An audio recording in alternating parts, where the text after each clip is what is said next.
Salgan de mi banco, gritó al aire el director ejecutivo blanco mientras el sonido de una bofetada resonaba en el prístino vestíbulo de mármol del First National Bank. La cara de la chica negra, Martha Carter, se sonrojó mientras los clientes, sorprendidos, jadeaban y sacaban sus teléfonos de inmediato. Su hermana gemela, Mary, permanecía paralizada a su lado, con lágrimas corriendo por su rostro mientras agarraba un sobre del banco con manos temblorosas. La gerente del banco, Patricia Whitmore, se alzaba sobre ellos, con las manos aún en alto. Su rostro se contorsionó de furia absoluta. La voz de Patricia cortó el silencio atónito como un cuchillo. Gritó que esos mocosos con derecho no pertenecían a su banco y que necesitaban aprender respeto. Marta susurró entre lágrimas que su padre se enteraría de esto. Patricia echó la cabeza hacia atrás y rió fríamente. Dijo que no le importaba quién era su padre. Nadie amenazaba su autoridad en su banco. Nadie. Los teléfonos con cámara seguían grabando mientras los guardias de seguridad se acercaban a las gemelas. El suelo de mármol reflejaba el caos que se desarrollaba sobre él. Dos jóvenes estaban en el centro de una escena que lo cambiaría todo. Pero, ¿cómo llegó a esto? ¿Qué pudieron haber hecho dos jovencitas para provocar tanta ira en un gerente de banco? ¿Y quién era exactamente su padre? Si quieres saber qué sucede después en esta increíble historia, suscríbete para no perderte ni un solo momento y cuéntanos en los comentarios desde donde la ves si te gustan las historias como esta. Ahora, déjame llevarte de vuelta al inicio de todo. Apenas unas horas antes, esa misma mañana, permíteme retroceder y llevarte de vuelta a esa misma mañana, solo unas horas antes de que todo se derrumbara. Martha y Mary Carter se despertaron en su elegante dormitorio en la hermosa casa de su familia. La luz del sol entraba a raudales por las ventanas mientras se preparaban para lo que creían que sería un recado sencillo. Su madre, Sarah Carter, les recordó la transacción benéfica que debían gestionar en el banco del centro. Las gemelas asintieron con entusiasmo. Llevaban semanas trabajando en esto. Durante el último mes, Martha y Mary habían estado organizando una recaudación de fondos para su programa de becas escolares para estudiantes desfavorecidos. Habían pasado incontables horas contactando a familiares, amigos y miembros de la comunidad, explicando su misión y pidiendo apoyo. La respuesta había sido abrumadora. Llegaron cheques y donaciones en efectivo de personas que creían en lo que estas dos jóvenes de 13 años intentaban lograr. Ahora, todo ese dinero debía depositarse en la cuenta de caridad, y las gemelas se habían ofrecido a gestionarlo ellas mismas. Sarah mencionó que su padre, David, estaba fuera finalizando una importante adquisición empresarial y que volvería a casa esa noche. Se había ido temprano esa semana, y las chicas lo extrañaban muchísimo. Pero entendían que su trabajo era importante, aunque no conocieran todos los detalles. Lo que sí sabían era que su padre les había enseñado a terminar siempre lo que empezaban y a tomarse la responsabilidad en serio. Martha y Mary compartían un vínculo que iba más allá de ser gemelas.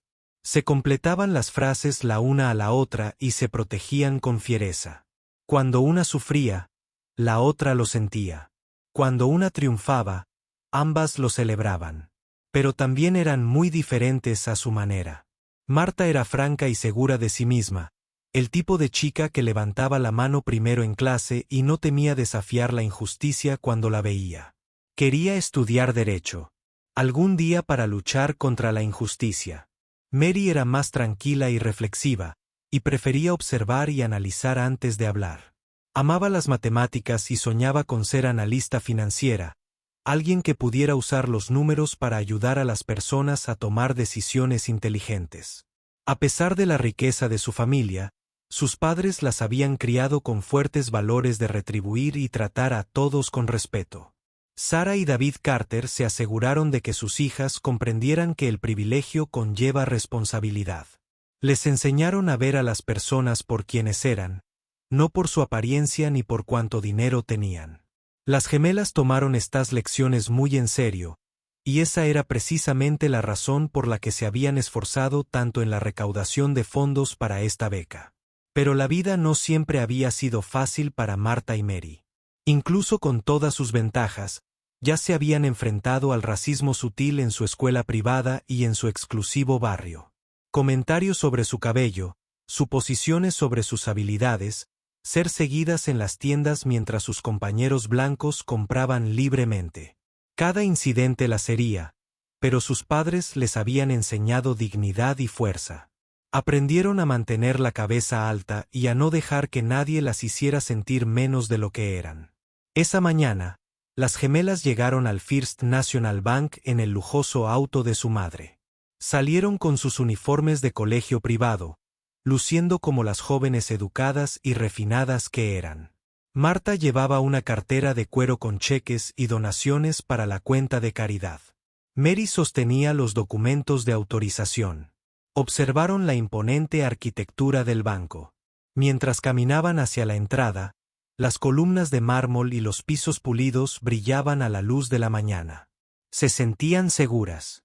Después de todo, ya habían visitado este banco con sus padres. Se suponía que esto sería rutina. Pero lo que Marta y Mary no sabían era que nada de este día sería rutinario. No tenían idea de que en la siguiente hora, su mundo se trastocaría. No sabían que el simple acto de intentar ayudar a otros estudiantes los llevaría a la humillación, el dolor y una confrontación que expondría la cruda realidad de cómo algunas personas aún los veían. Antes de continuar con lo que sucedió después, quiero preguntarles algo. ¿Alguna vez ustedes o alguien que conocen han sido juzgados injustamente por su apariencia? Compartan su experiencia en los comentarios. Y si les interesa esta historia, suscríbanse porque lo que suceda a continuación te dejará sin palabras. Dentro del First National Bank, Patricia Whitmore estaba teniendo el peor día de su carrera. Justo esa mañana, recibió la llamada que había temido durante semanas. El ascenso regional por el que había trabajado durante 3 años había sido para otra persona. De nuevo, Patricia era una mujer de casi 50 años que se había abierto camino a través de los prejuicios y la discriminación en el mundo bancario dominado por los hombres. Había luchado por cada centímetro de respeto, soportado innumerables rechazos a sus ideas y demostrado su valía una y otra vez.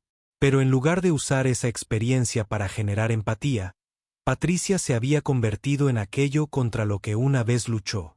Usó su poder, desquitando sus frustraciones con cualquiera que percibiera como inferior a ella. Cuando Marta y Mary Carter entraron al banco con sus impecables uniformes de colegio privado, Patricia las notó de inmediato. A pesar de su ropa cara, su apariencia pulcra y la seguridad en su andar, Patricia vio primero su color de piel. Entrecerró los ojos mientras las observaba desde el otro lado del vestíbulo. ¿Qué hacían 2 adolescentes negras en su banco vestidas así? Las suposiciones comenzaron a formarse en su mente incluso antes de que las chicas llegaran al mostrador. Marta y Mary esperaban pacientemente en la fila, completamente ajenas a la observación y el juicio. Hablaban de sus objetivos benéficos en voz baja y emocionada. Mary calculó a cuántos estudiantes podrían ayudar con las donaciones que habían recaudado. Marta habló del ensayo que quería escribir sobre esta experiencia para su solicitud de ingreso a la universidad. Esperaban que su recaudación de fondos proporcionara becas completas a al menos 5 estudiantes que, de otro modo, no podrían pagar la matrícula de su escuela. Cuando finalmente llegaron al mostrador, la cajera Jennifer Hayes las recibió con una cálida sonrisa. Jennifer era una joven negra que acababa de empezar a trabajar en el banco hacía 3 semanas. Este era su primer trabajo real después de terminar su programa de certificación bancaria, y se enorgullecía de tratar a cada cliente con respeto y profesionalismo. Las gemelas se sintieron inmediatamente cómodas con su actitud amable. Les explicaron que estaban depositando donaciones en la cuenta de becas benéficas de su escuela. Mary abrió con cuidado la cartera de cuero y presentó múltiples cheques de varios donantes junto con una cantidad considerable de efectivo organizado. Todo estaba perfectamente etiquetado y documentado.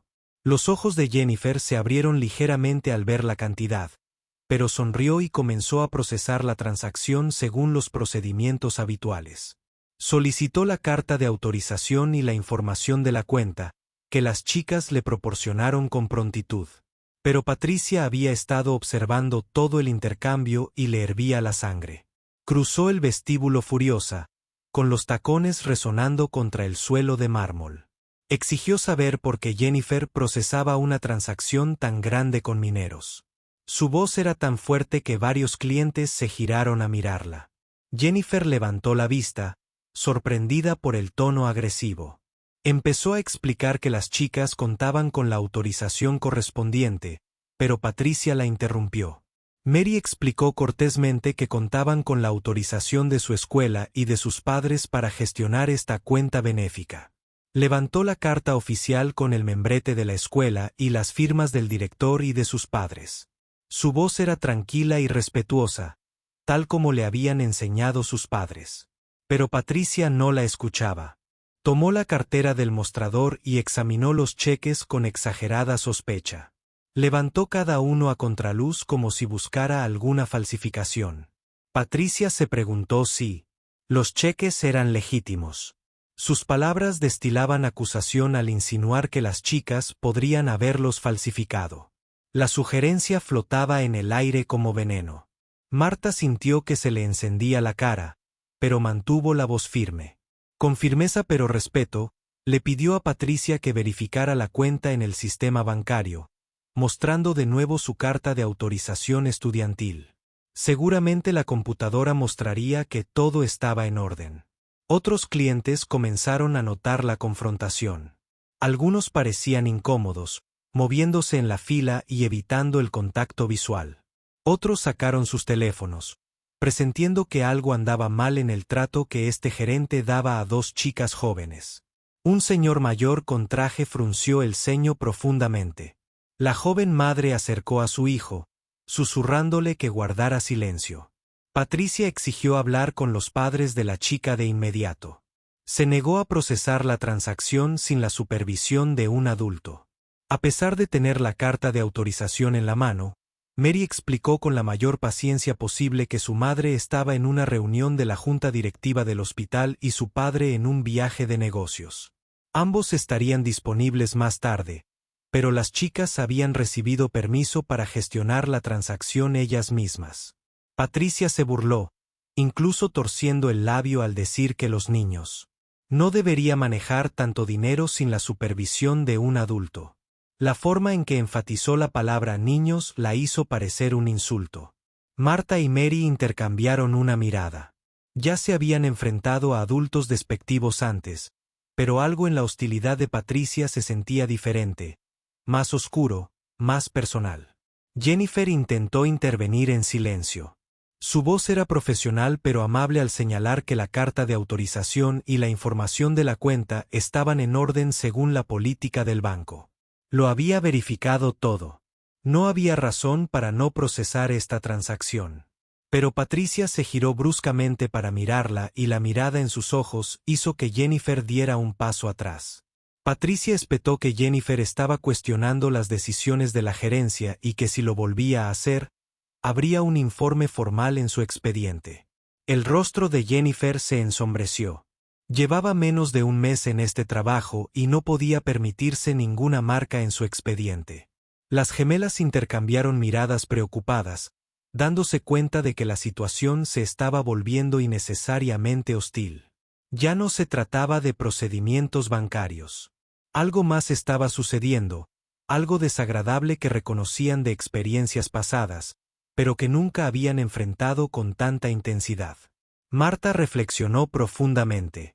Respiró hondo y preguntó con calma si podían hablar con alguien superior a Patricia sobre los procedimientos estándar para las cuentas de caridad autorizadas.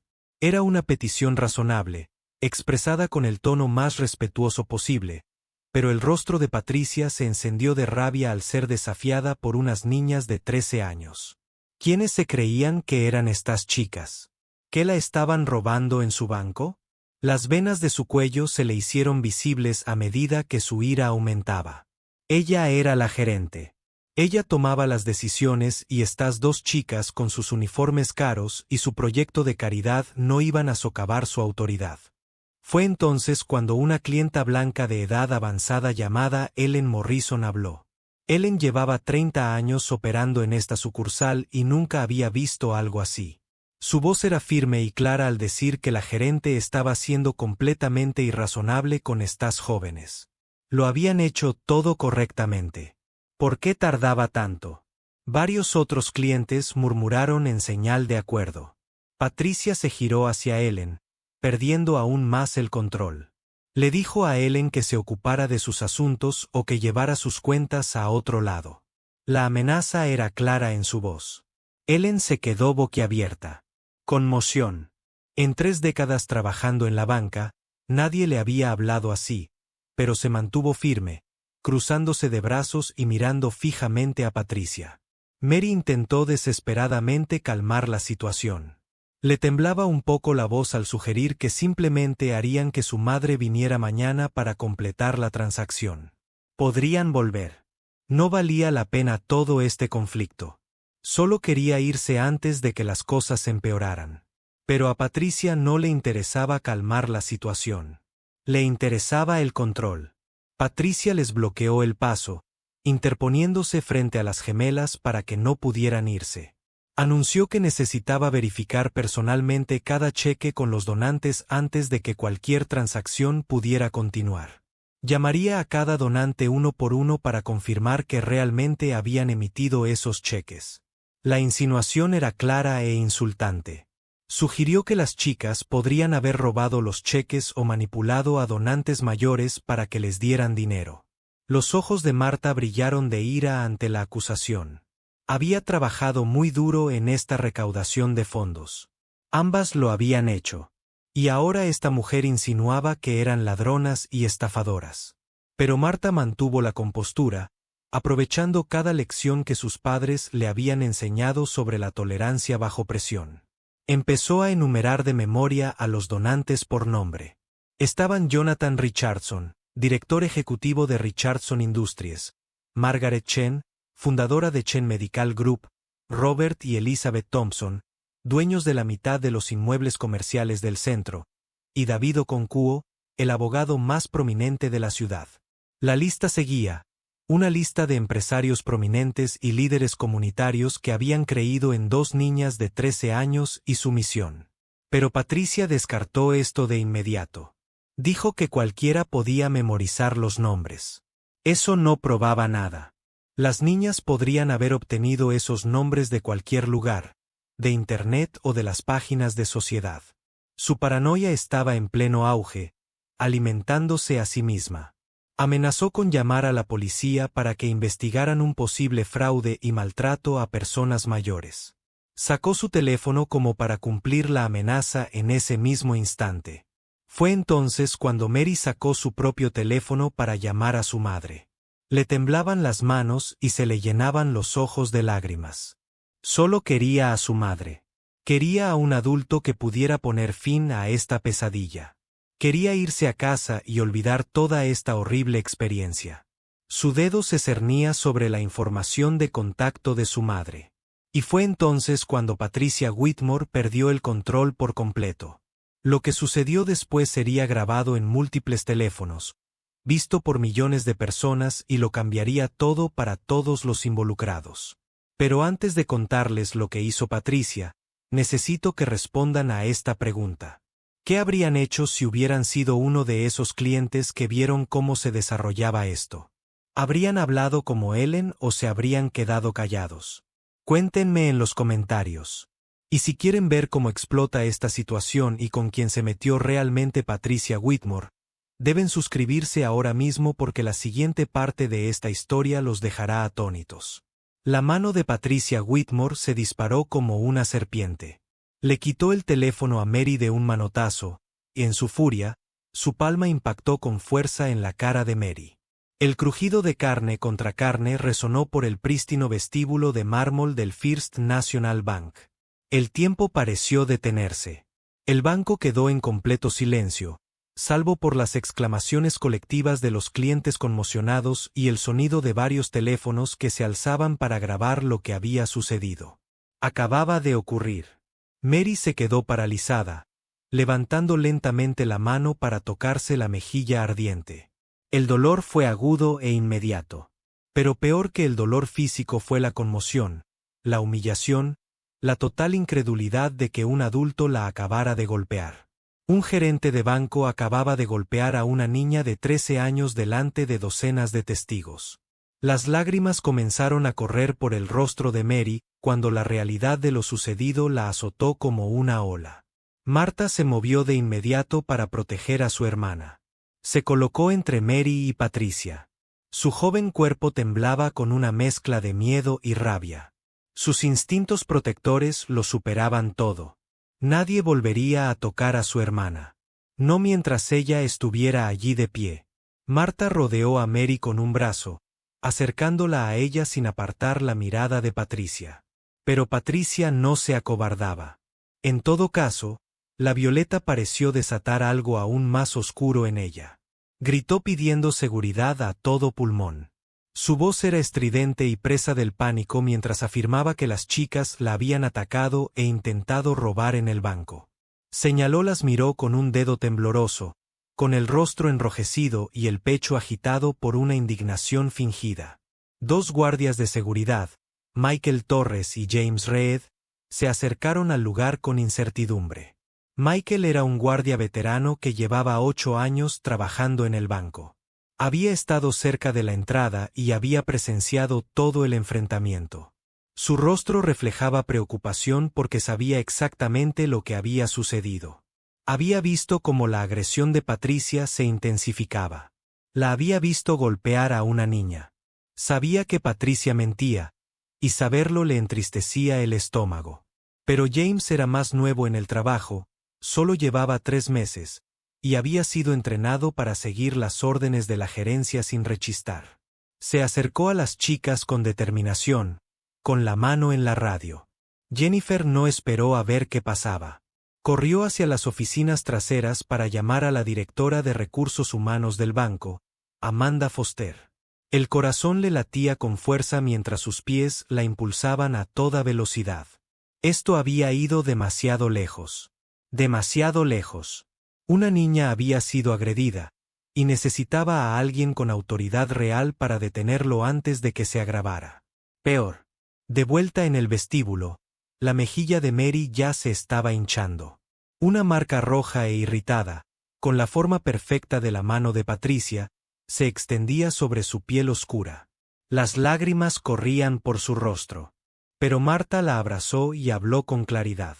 Su voz resonó por el silencioso vestíbulo, fuerte y firme a pesar de sus propias lágrimas. Declaró, para todos los teléfonos con grabación, que su hermana había sido agredida mientras intentaba completar una transacción legal de caridad.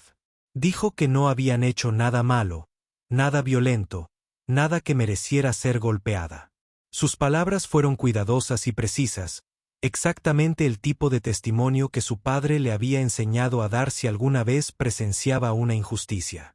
Pero Patricia insistió en sus mentiras. Inventó una historia en el acto, afirmando que Mary había intentado robar algo de su escritorio y que las chicas habían sido agresivas y amenazantes. Señaló los papeles esparcidos sobre el mostrador como si fueran pruebas, alzando la voz con falsa indignación. Ahora estaba comprometida con su versión de los hechos. Sabiendo que retractarse significaría admitir que había agredido a una niña, la voz de Ellen Morrison atravesó las mentiras de Patricia como un rayo. Nife, la anciana contradijo a gritos a Patricia, afirmando que había presenciado una agresión no provocada a una menor. La voz de Ellen tembló de ira al declarar que lo había visto todo y que la historia de Patricia era un completo invento. El gerente había golpeado a una joven que simplemente intentaba hacer una llamada. Más clientes comenzaron a intervenir, superponiéndose en sus voces al añadir sus propios relatos de lo que habían presenciado. La mayoría apoyó a las gemelas, expresando su conmoción e indignación por lo que Patricia había hecho.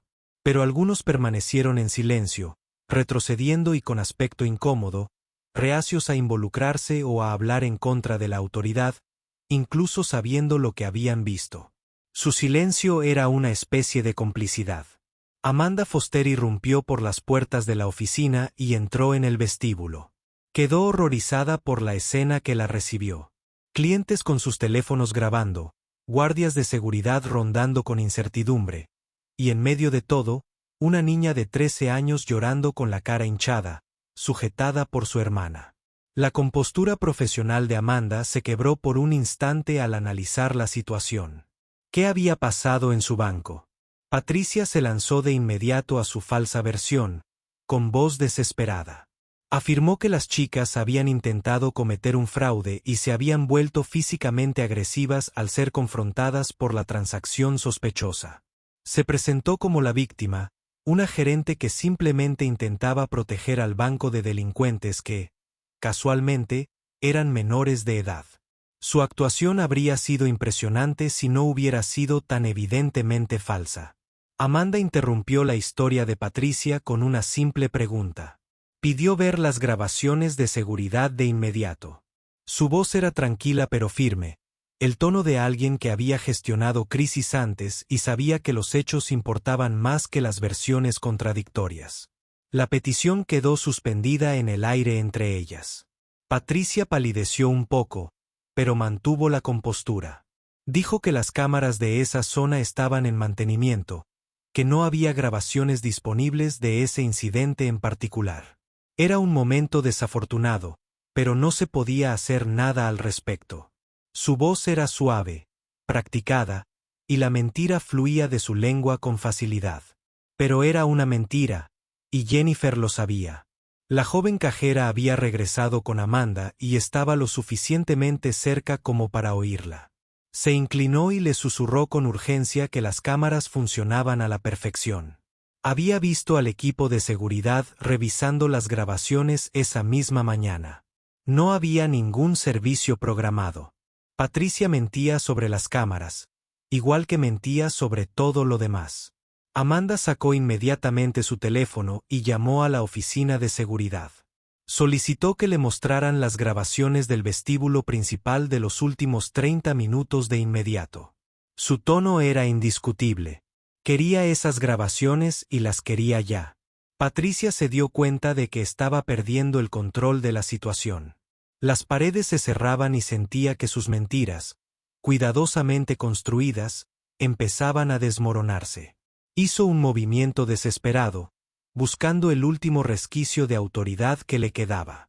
Anunció en voz alta que expulsaba formalmente a las gemelas del banco y confiscaba sus donaciones, a la espera de una investigación completa sobre posible fraude y agresión a un empleado. Fue entonces cuando Marta finalmente alzó la voz. Sus instintos protectores hacia Mary superaron su habitual moderación y las enseñanzas de sus padres sobre mantener la calma. Su voz resonó en el vestíbulo, joven pero llena de justa ira. Dijo que su padre había confiado millones de dólares a este banco y que estaría devastado al enterarse de lo que había sucedido hoy. El banco había traicionado esa confianza de la forma más horrible posible. La respuesta de Patricia fue burlona y cruel. Preguntó quién era su padre. Su tono destilaba sarcasmo. Probablemente algún pequeño empresario que intentaba parecer importante enseñando a sus hijas a mencionar su nombre cuando las pillaban haciendo algo malo. Se rió, con un sonido áspero y gradual en el tenso silencio del vestíbulo. Marta pronunció el nombre de su padre en voz baja, pero en el silencio, todos lo oyeron con claridad. David Carter. Lo dijo con simple dignidad, sin dramatismo ni énfasis, simplemente afirmando un hecho. Patricia no reconoció el nombre. Se rió de nuevo y afirmó que conocía personalmente a todos los clientes importantes del First National Bank. Había sido gerente de esta sucursal durante 7 años. Si David Carter era alguien importante, ella lo reconocería. El nombre no le decía nada, lo que significaba que no era nadie. Solo otra persona intentando usar contactos que no tenía para conseguir un trato especial para sus hijos delincuentes. Pero algo cambió en la sala. Varios empleados de alto rango de repente parecían extremadamente incómodos, intercambiando miradas de preocupación. Un agente de préstamos mayor se llevó la mano a la frente como si luchara contra un dolor de cabeza. Los ojos de un gerente de banca personal se abrieron de par en par, con reconocimiento y temor. Los ojos de Jennifer se abrieron más que los de nadie. Su rostro pasó de la confusión a la conmoción y al pánico apenas contenido en un instante. Recientemente había procesado papeleo con ese nombre en documentos ejecutivos como parte de su orientación para nuevos empleados. Había visto esa firma en las comunicaciones corporativas. Sabía exactamente quién era David Carter, y se le heló la sangre al darse cuenta de lo que Patricia acababa de hacer. El subdirector de la sucursal, Robert Chen, había palidecido por completo. El color desapareció de su rostro hasta parecer casi gris. Corrió hacia ella y apartó a Patricia con urgencia, agarrándola del brazo con tanta fuerza que le dejó marcas.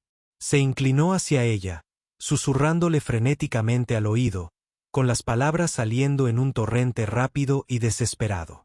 Su rostro estaba a centímetros del de ella, sus ojos suplicándole que entendiera, que se detuviera, que pensara en lo que estaba haciendo. Pero Patricia estaba demasiado enojada y demasiado orgullosa para escuchar. Su rabia había quemado cualquier sentido común que pudiera tener. Despidió a Robert con un gesto de desdén, soltándose bruscamente de su agarre. Le dijo que volviera al trabajo y la dejara encargarse de esto. Ella era la gerente de la sucursal. Sabía lo que hacía. No necesitaba que nadie socavara su autoridad, especialmente ahora que por fin estaba poniendo a estos niños con derecho a todo en su lugar. La tableta de Amanda sonó con un mensaje entrante. La grabación de seguridad se había subido. Su dedo se posó sobre el botón de reproducción un instante antes de presionarlo. Sus ojos estaban pegados a la pantalla mientras observaba cómo los eventos de los últimos 30 minutos se desarrollaban a toda velocidad, luego a velocidad normal hasta llegar al momento crítico. Amanda observó con horror cómo la grabación mostraba claramente a Patricia abofeteando a Mary, de 13 años, sin provocación alguna. No hubo ningún intento de agarrar ningún escritorio. No hubo ningún movimiento agresivo por parte de ninguna de las chicas. Solo había una niña intentando llamar a su madre y una mujer adulta golpeándola en la cara en un momento de furia ciega. El video no mentía. Los ángulos eran claros. La agresión era innegable. La mano de Amanda empezó a temblar mientras sostenía la tableta. Su rostro reflejaba el horror de lo que acababa de presenciar. Miró a Patricia, luego a las dos chicas, luego volvió a la pantalla. La reprodujo de nuevo, esperando haber malinterpretado lo que veía. Pero no, era exactamente lo que parecía. Una gerente de banco había agredido a una niña en el vestíbulo del First National Bank. Y ahora esa misma gerente mentía, insistiendo, empeorando la situación con cada palabra que salía de su boca. La pregunta ahora no era si Patricia había cometido la agresión. La grabación lo demostraba sin lugar a dudas. La pregunta era qué sucedería después. Y nadie en ese banco, y menos aún Patricia Whitmore, estaba preparado para la respuesta. Las puertas principales del banco se abrieron con una fuerza que sobresaltó a varias personas. Un distinguido hombre negro con un traje impecable entró con imponente presencia. David Carter tenía 52 años, una complexión robusta y apenas contenía la furia que ardía en sus ojos. Cada paso que daba sobre el suelo de mármol irradiaba autoridad y rabia controlada. Tras él, Sarah Carter lo seguía, con una mezcla de rabia maternal y angustia que solo una madre que sabe que sus hijos han sido heridos podría llevar en su rostro. Las gemelas vieron a sus padres y corrieron. Ambas niñas se desplomaron en los brazos de su madre, mientras Mary sollozaba desconsoladamente en el hombro de Sarah. El llanto de su hija golpeó a Sarah como un puñetazo, y las abrazó con más fuerza que nunca. David observó la escena con la mandíbula tan apretada que le dolían los dientes. Su mirada recorrió metódicamente el vestíbulo, observando los teléfonos con grabación, los empleados nerviosos, los clientes incómodos, y finalmente se posó en el rostro hinchado de su hija. La huella roja de la mano se destacaba marcadamente contra la piel de Mary, y algo peligroso brilló tras la expresión cuidadosamente controlada de David. Patricia se acercó a ellos con falsa confianza, con la barbilla en alto, creyendo aún tener cierto control sobre la situación. Preguntó si él era el padre de aquellos alborotadores. La palabra destilaba desprecio. No esperó respuesta antes de lanzarse a su historia inventada sobre intentos de fraude y comportamiento agresivo. Habló rápido, con las palabras atropelladas mientras intentaba presentarse como la heroína de la historia. La valiente gerente que había impedido que dos posibles delincuentes robaran a donantes vulnerables. La voz de David cortó sus mentiras como el hielo. Era tranquila, apenas por encima del volumen normal, pero con una autoridad absoluta que hizo callar a todos en el banco. No gritó. No le hacía falta. Sus palabras fueron mesuradas, precisas y más frías que cualquier otra que Patricia hubiera oído jamás. Pidió hablar con el director regional del banco de inmediato. No pronto. No cuando conviniera. Inmediatamente. Patricia, de hecho, se burló de él. Su audacia era impresionante. Dijo que el director regional no aceptaba citas de cualquiera, ni siquiera si creían que eran importantes. Se cruzó de brazos, aferrándose aún a su aparente poder, creyendo que controlaba la situación. En su mente, era solo otro padre que venía a defender a sus hijos mal portados, y ya había lidiado con muchos antes. Robert Chen intentó desesperadamente advertir a Patricia una vez más. La agarró del brazo de nuevo, con rostro suplicante, voz urgente y asustada. Le rogó que escuchara, que dejara de hablar, que comprendiera lo que estaba pasando. Pero Patricia le espetó con saña. Le dijo que se callara y recordara quién dirigía la sucursal. Ella era la gerente. Él era el asistente. Ella daba las órdenes, no él. Su orgullo la había cegado por completo ante el precipicio al que estaba a punto de saltar. David sacó su teléfono con deliberada lentitud. Hizo una sola llamada. El vestíbulo estaba tan silencioso que varias personas cercanas pudieron oír el teléfono sonar al otro lado. Cuando alguien contestó, David solo dijo 5 palabras: «Estoy en la sucursal del centro». Luego colgó. No dio explicaciones. No discutió. Simplemente expuso un hecho y esperaba una acción inmediata. En 3 minutos, las puertas del banco se abrieron de golpe. La directora regional, Karen Stevens, entró corriendo, con el rostro rojo de pánico y el cabello ligeramente despeinado, como si hubiera corrido hasta su coche y hubiera superado todos los límites de velocidad. Respiraba con dificultad, sus ojos recorriendo el vestíbulo frenéticamente hasta que se posaron en David Carter. Su expresión se transformó en una mezcla de terror y disculpa desesperada. Karen se acercó de inmediato a David con una clara diferencia, llamándolo señor Carter y señor repetidamente. Le temblaba la voz. Le temblaban las manos mientras intentaba alisarse el cabello. Preguntó qué había pasado, cómo podía ayudar. ¿Qué podía hacer para solucionar la situación? El cambio de ambiente era palpable. Todos los empleados que entendían el significado de la llegada de Karen palidecieron. Patricia se quedó allí confundida y ligeramente nerviosa por primera vez. Observó al director regional, el jefe de su jefe, tratar a este hombre con el respeto que suele reservarse para los miembros de la junta directiva o los grandes inversores. ¿Por qué actuaba Karen así? ¿Quién era este hombre? Las primeras semillas de duda comenzaron a resquebrajarse en la certeza de Patricia. Karen se giró hacia Patricia con la voz tan temblorosa que apenas podía hablar. Le preguntó si sabía a quien acababa de agredir. La pregunta flotaba en el aire como una espada a punto de caer. La confianza de Patricia flaqueó, pero su arrogancia estaba demasiado arraigada. Dijo con arrogancia que no importaba quién fuera. La chica había formado parte de un posible plan de fraude y había que detenerla. Había hecho su trabajo. Había protegido al banco. David finalmente le habló directamente a Patricia. Su voz era fría y mesurada, cada palabra elegida con precisión y pronunciada con una calma devastadora. Se presentó como David Carter, accionista mayoritario y director ejecutivo de la empresa matriz de First National Bank. Era el dueño del banco, no solo de esta sucursal, no solo de esta región. Era el dueño de la empresa matriz que controlaba cientos de sucursales en varios estados. Patricia acababa de agredir a la hija del hombre que literalmente poseía el suelo que pisaba. El color desapareció del rostro de Patricia tan rápido que parecía a punto de desmayarse. La verdad la azotó como una ola y se tambaleó ligeramente. Su boca se abrió y se cerró, pero no salió ningún sonido. Su cerebro intentaba procesar información que no encajaba con nada de lo que había creído durante la última hora. Esto no podía ser real. Tenía que ser algún tipo de error. Pero David no había terminado. Explicó con ese mismo tono frío y mesurado cómo había amasado su fortuna de la nada.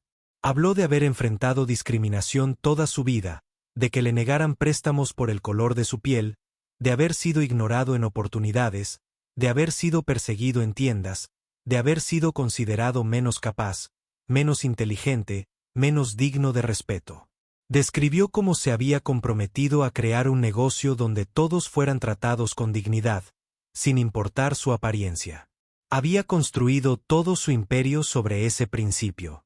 Explicó que había estado fuera finalizando la adquisición de 3 bancos regionales más para expandir esa misión. Había estado en reuniones con ejecutivos y abogados trabajando 18 horas al día para controlar más instituciones financieras y poder implementar su visión de una banca justa e igualitaria. Y había llegado temprano a casa, interrumpiendo negociaciones por cientos de millones de dólares porque su esposa lo había llamado para decirle que algo les había pasado a sus hijas en el banco. Su banco. Patricia intentó balbucear una disculpa. De repente, afirmó que todo había sido un malentendido, que había cometido un error de juicio, que si hubiera sabido quiénes eran, esto nunca habría sucedido. Y esas palabras, esa admisión, lo empeoró todo porque admitía que habría tratado a las niñas de manera diferente si hubiera sabido que su padre era rico y poderoso. Estaba confesando que su prejuicio tenía diferentes niveles según el estatus percibido de la víctima. A David no le interesaban sus excusas ni sus retractaciones. Ya había oído suficientes mentiras de su boca. Se volvió hacia Amanda Foster y le pidió que reprodujera las imágenes de seguridad en la pantalla principal del banco. El gran monitor que solía mostrar anuncios y tasas de interés cobró vida. Todos los clientes y empleados del banco vieron cómo Patricia abofeteaba a Mary, de 13 años, sin provocación alguna. Observaron cómo se desarrollaban sus mentiras en tiempo real. La vieron abusar de su poder. La discriminación racial, el abuso de poder hacia los menores, las falsas acusaciones, todo quedó grabado con claridad en alta definición para que todos lo vieran. El silencio en el banco era ensordecedor. Varios clientes volvieron a quedarse sin aliento, aunque algunos lo habían presenciado en persona. Verlo en pantalla lo hacía, de alguna manera, más real, más innegable, más horrible. Algunas personas se dieron la vuelta, incapaces de ver cómo golpeaban a una niña. Otros sacaron sus teléfonos para grabar la grabación, sabiendo que la grabación estaría por todas partes. Al día siguiente, Sarah Carter habló, y su voz temblaba con una furia contenida que, de alguna manera, era más aterradora que cualquier grito. Habló de criar a sus hijas para que fueran amables, caritativas y respetuosas con todos los que conocían. Describió lo emocionadas que estaban Marta y Mary esa mañana, como habían hablado de ayudar a estudiantes que no tenían las mismas ventajas que ellas.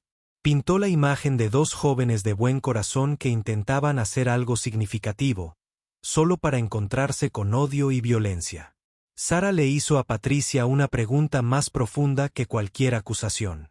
Le preguntó qué había visto Patricia al mirar a sus hijas. ¿Qué había visto que la hizo tratarlas como criminales? ¿Qué había visto que la hizo pensar que era aceptable ponerle las manos encima a la hija de alguien? La pregunta exigía una respuesta que Patricia no podía dar porque la verdad era demasiado horrible para decirla en voz alta frente a todos esos testigos. Patricia no tenía respuesta. Se quedó allí expuesta y humillada ante todos. Sus mentiras habían sido despojadas. Sus prejuicios habían sido revelados. Su violencia había sido captada y difundida. No le quedaba nada tras lo que esconderse. Ninguna autoridad que la protegiera. Ningún poder que la protegiera de las consecuencias de sus actos. David se dirigió a Karen Stevens y le declaró que Patricia había sido despedida con efecto inmediato. Sus palabras fueron definitivas y rotundas. No habría discusión, consideración ni posibilidad de apelación. La carrera de Patricia Whitmore en First National Bank terminó en ese momento. 30 años de trabajo destruidos por su propio odio y orgullo. Pero David no había terminado.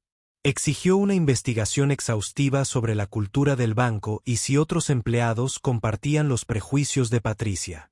Quería saber si se trataba de un incidente aislado o un síntoma de una enfermedad mayor. Patricia intentó protestar, alzando la voz por el pánico.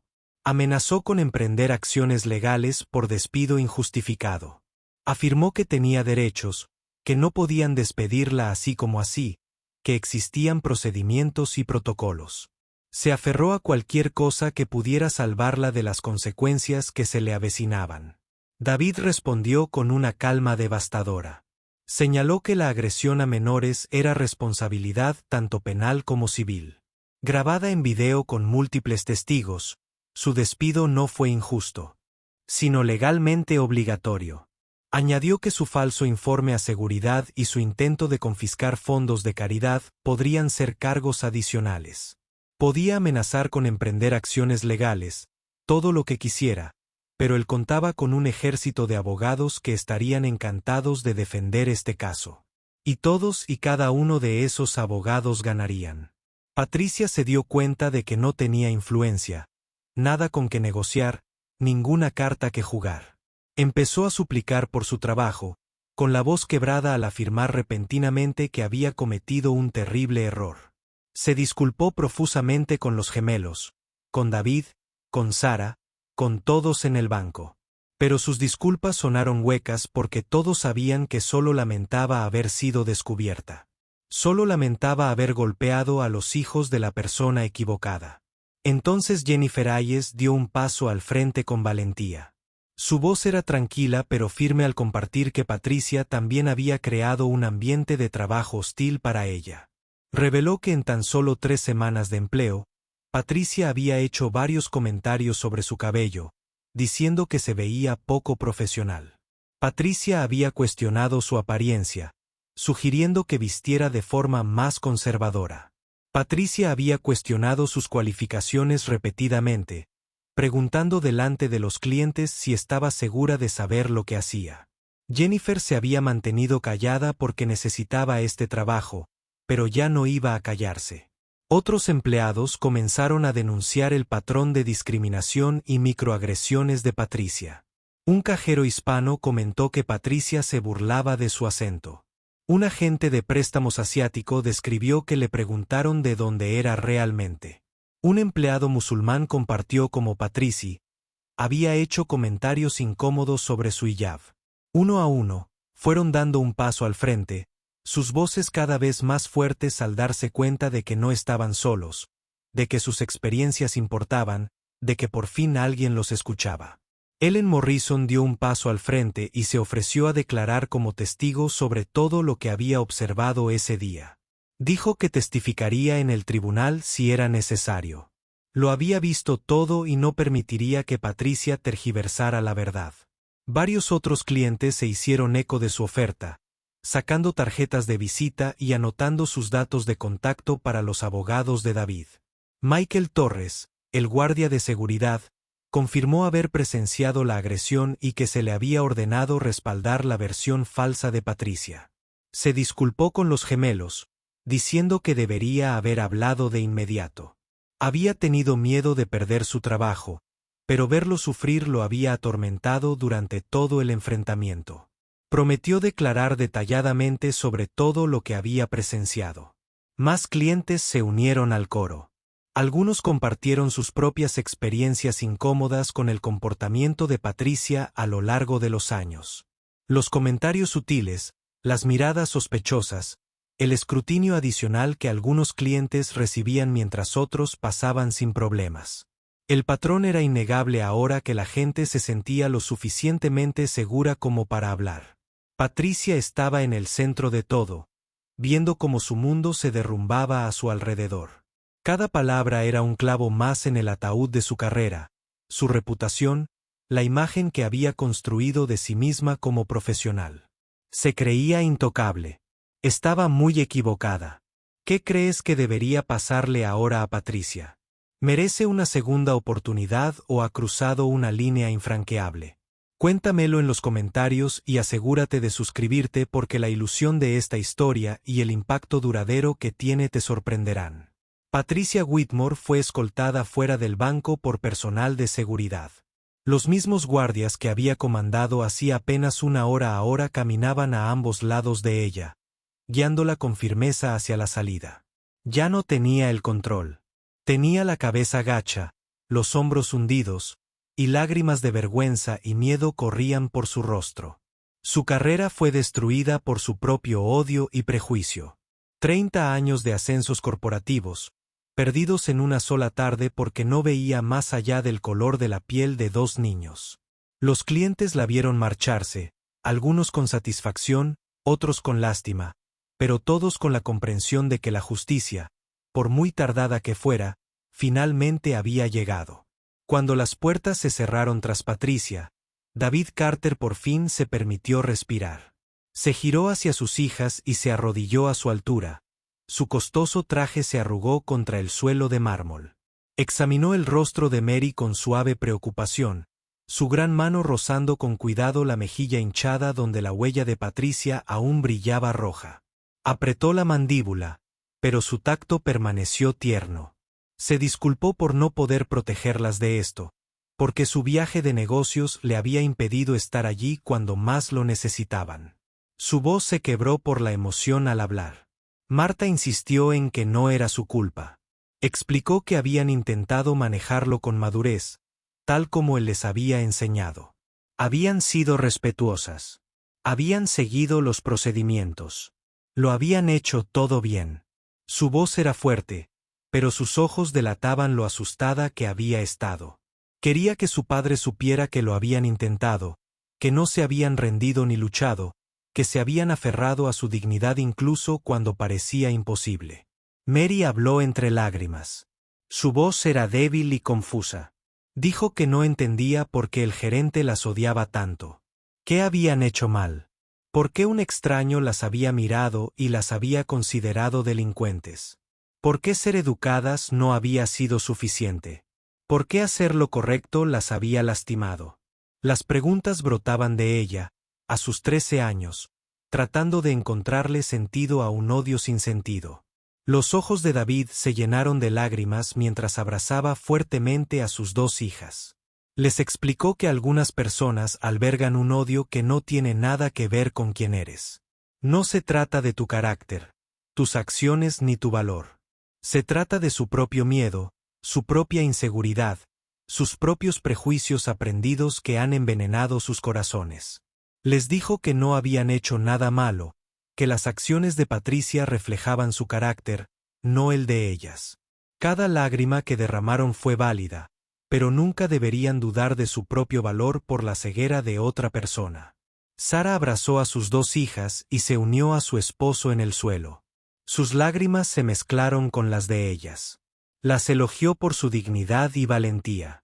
Les dijo lo orgullosa que estaba de que se hubieran mantenido firmes, de que hubieran dicho la verdad, de que se hubieran protegido mutuamente. Dijo que, aunque esta experiencia fue dolorosa, les habían mostrado a todos en ese banco lo que era la verdadera fuerza. No el falso poder de un abusador con autoridad, sino el verdadero coraje de los niños que se niegan a ser menospreciados por rojo. Los clientes del banco rompieron a aplaudir espontáneamente. Comenzó con el aplauso lento y deliberado de Ellen Morrison, y luego se extendió por el vestíbulo como una ola. Muchos se enjugaban las lágrimas, conmovidos por el abrazo de la familia, por la emoción pura, por el recordatorio de que detrás de cada historia de injusticia hay personas reales con un dolor real. El aplauso no era solo para la familia Carter. Era un reconocimiento, una declaración de que todos los presentes habían presenciado algo importante y lo llevarían consigo. David se levantó lentamente, ayudando a su esposa e hijas a ponerse de pie. Luego se giró para dirigirse a todo el banco. Empleados y clientes guardaron silencio, esperando escuchar lo que diría el hombre que era dueño de todo a su alrededor. La voz de David era firme ahora, fuerte y clara. Habló de sus propias experiencias con el racismo, de cómo le negaron oportunidades debido al color de su piel. Compartió historias de cómo lo rechazaron para préstamos cuando apenas estaba empezando, de cómo lo seguían en las tiendas, de cómo lo asumían como menos inteligente en las reuniones, de trabajar el doble para recibir la mitad del reconocimiento. Describió cómo se abrió camino en la escuela de negocios mientras enfrentaba una discriminación constante. Habló de los profesores que descartaron sus ideas, los compañeros que lo expulsaron de los grupos de estudio, los reclutadores que lo ignoraron para puestos. Pero él perseveró, impulsado por una visión de algo mejor. Habló de cómo construyó su empresa con la misión específica de crear igualdad de oportunidades y equidad. Cada política que implementó, cada gerente que contrató, cada sucursal que adquirió, se hizo con la intención de que la banca fuera accesible y respetuosa para todos. David afirmó que First National Bank implementaría reformas inmediatas e integrales. Este incidente no se iba a ocultar ni olvidar. Habría una nueva capacitación sobre prejuicios para todos los empleados, obligatoria y continua. Habría medidas de rendición de cuentas con consecuencias reales. Habría una política de tolerancia cero ante la discriminación de cualquier tipo, ya fuera por raza, religión, género, edad o cualquier otra característica. El banco se convertiría en lo que siempre había deseado que fuera, un lugar donde todos fueran tratados con la misma dignidad. Entonces David hizo un anuncio que sorprendió a todos. Se dirigió a Jennifer Hayes y anunció que había sido ascendida a subgerente, con efecto inmediato. Jennifer se llevó las manos a la boca, con los ojos abiertos de par en par, incrédula. Llevaba 3 semanas en ese trabajo y ahora la ascendían a un puesto que normalmente tardaba años en alcanzar. Las lágrimas corrían por su rostro mientras balbuceaba su agradecimiento. David explicó que había demostrado integridad bajo presión, que había alzado la voz cuando otros guardaban silencio, que había tratado a sus hijas con amabilidad cuando su superior las trataba con crueldad. Ese era el tipo de empleado que quería en un puesto directivo. Robert Chen dio un paso al frente y se disculpó públicamente por no haber hablado antes y con más firmeza. Su voz estaba llena de arrepentimiento al admitir que sabía que Patricia estaba equivocada, pero que había tenido demasiado miedo de desafiar su autoridad eficazmente. Se comprometió a mejorar, a no dejar que el miedo al conflicto lo mantuviera en silencio ante la injusticia. Prometió que si volvía a presenciar discriminación, se opondría firmemente. Al diablo con las consecuencias. Amanda Foster se comprometió a implementar las nuevas políticas y a reconstruir la confianza en la comunidad. Reconoció que el comportamiento de Patricia se había prolongado demasiado, que había habido señales de alerta que debían haberse abordado. Asumió la responsabilidad por la falla de supervisión y prometió que cada queja, cada inquietud, cada indicio de discriminación se tomaría en serio y se investigaría a fondo de ahora en adelante. Karen Stevens habló a continuación, con la voz aún temblorosa. Asumió la responsabilidad de no haber detectado los patrones de comportamiento de Patricia antes durante su supervisión. Había revisado las métricas de rendimiento y las puntuaciones de satisfacción del cliente, pero no había profundizado en la cultura que Patricia estaba creando. Había fracasado, y era responsable de ese fracaso. Prometió implementar nuevos métodos de evaluación que miraran más allá de las cifras, al trato real de empleados y clientes. David se dirigió entonces a sus hijas e hizo un anuncio que sorprendió a todos en el banco. Declaró que iba a igualar cada dólar de su fondo de beneficencia con su propio dinero, triplicando el impacto de las becas. La cantidad que las chicas habían recaudado con tanto esfuerzo ahora sería 3 veces mayor. Pero no se detendría allí. También estaba creando el Fondo de Liderazgo Juvenil Martha y Mary Carter.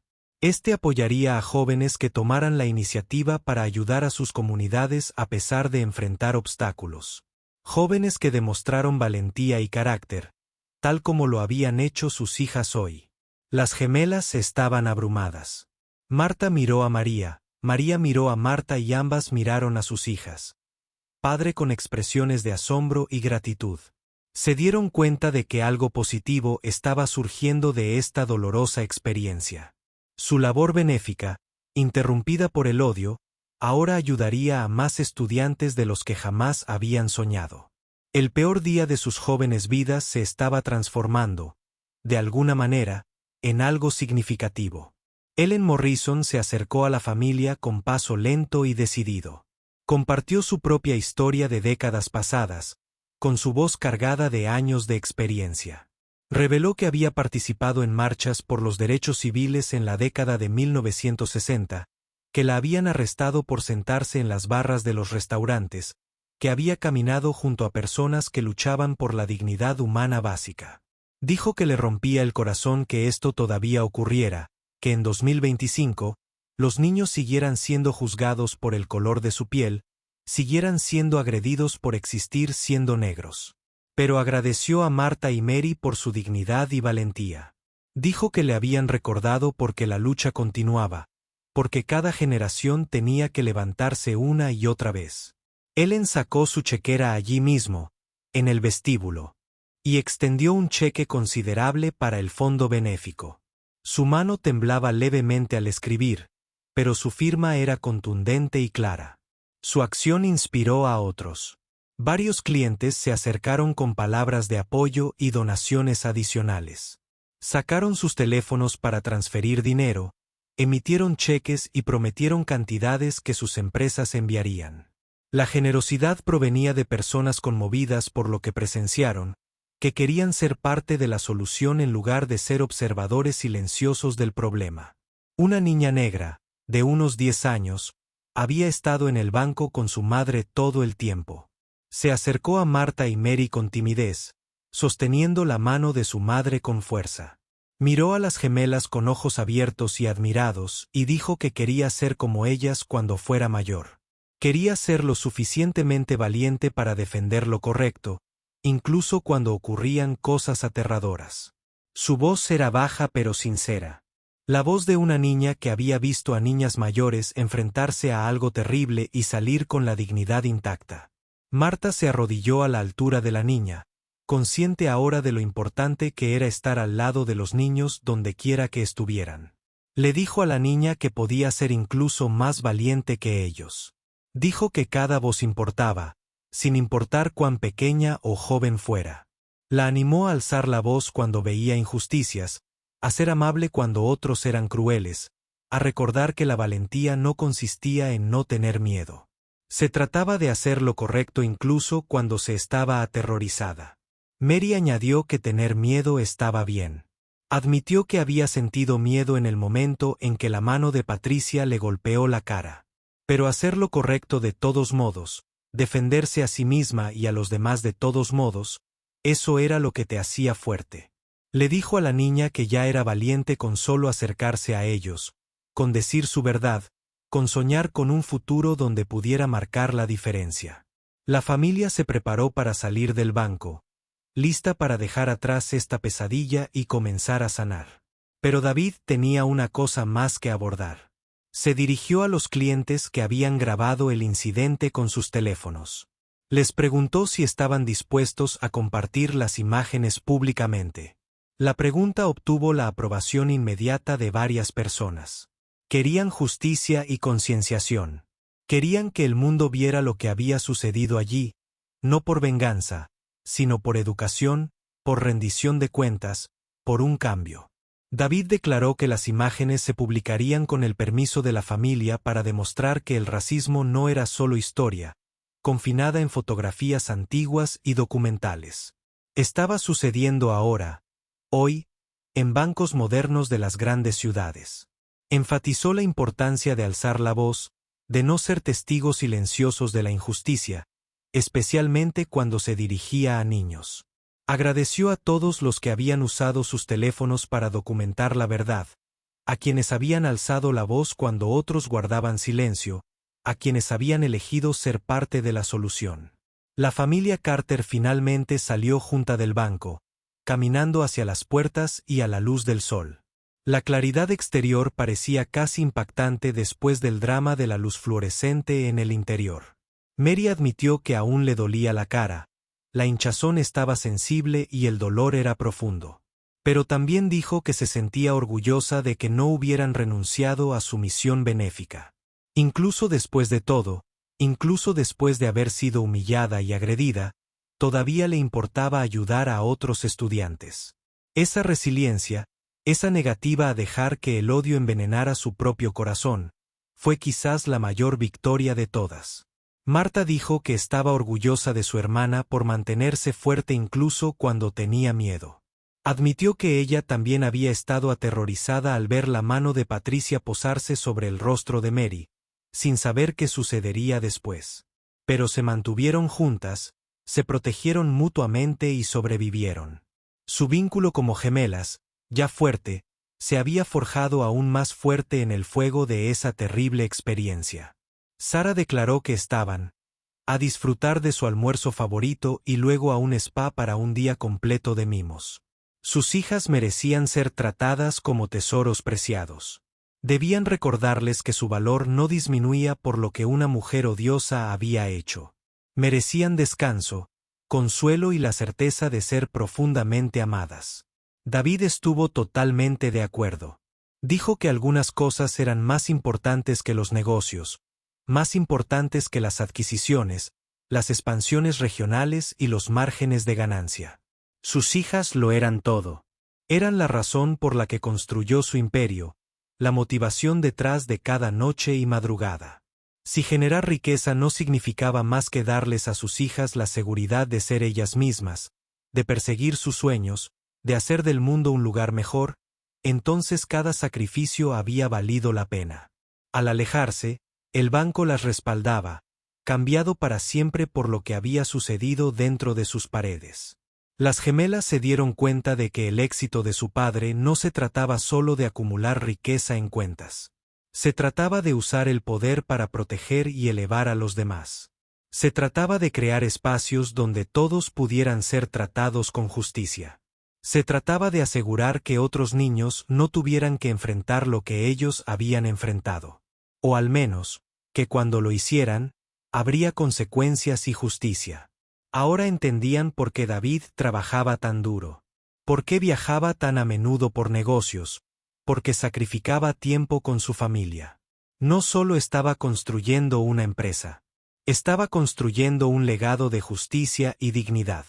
Y Marta y María se comprometieron en ese momento, caminando de la mano con sus padres, a usar sus propios privilegios y futuros para continuar esta misión de justicia e igualdad.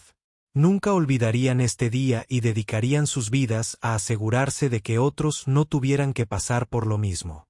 Si te gustó esta historia, dale a me gusta, suscríbete y compártela con otros para que también puedan aprender. Nos vemos en la próxima.